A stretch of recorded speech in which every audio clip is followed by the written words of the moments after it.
مبين واضرب لهم مثلا أصحاب القرية إذ جاءها المرسلون إذ أرسلنا إليهم اثنين فكذبوهما فعززنا بثالث فقالوا إنا إليكم مرسلون قالوا ما أنتم إلا بشر مثلنا وما أنزل الرحمن من شيء أنتم إلا تكذبون قالوا ربنا يعلم إنا إليكم لمرسلون وما علينا إلا البلاغ المبين قالوا إنا تطيرنا بكم لئن لم تنتهوا لنرجمنكم وليمسنكم منا عذاب أليم قالوا طائركم معكم أئن ذكرتم بل أنتم قوم مسرفون وجاء من أقصى المدينة رجل يسعى قال يا قوم اتبعوا المرسلين اتبعوا من لا يسألكم أجرا وهم مهتدون وما لي لا أعبد الذي فطرني وإليه ترجعون أتخذ من دونه آلهة يردني الرحمن بضر لا تغني عني شفاعتهم شيئا ولا ينقذون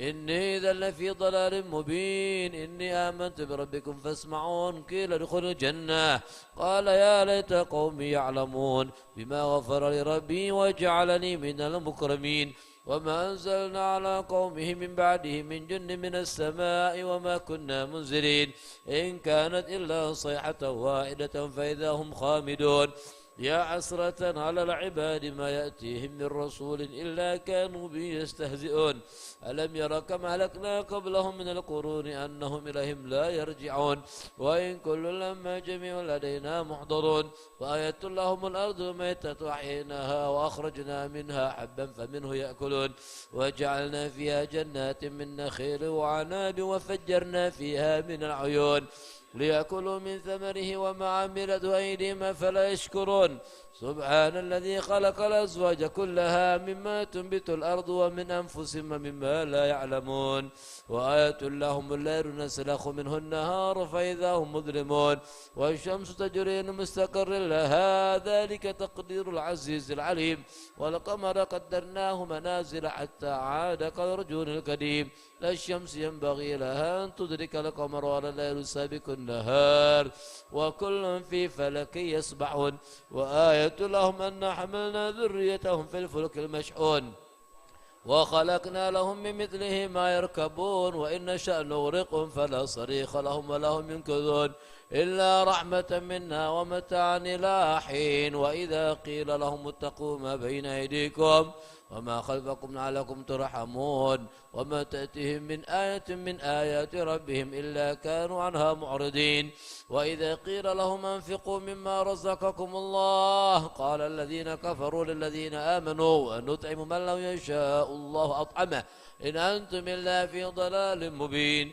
ويقولون متى هذا الوعد إن كنتم صادقين ما ينظرون إلا صيحة واحدة تأخذهم وهم يخصمون فلا يستطيعون توصية ولا إلى أهلهم يرجعون ونفخ في الصور فإذا هم من الأجداث إلى ربهم ينسلون قالوا يا ويلنا من بعثنا من مرقدنا هذا ما وعد الرحمن وصدق المرسلون إن كانت إلا صيحة واحدة فإذا هم جميع لدينا محضرون فاليوم لا تظلم نفس شيئا ولا تجزون إلا ما كنتم تعملون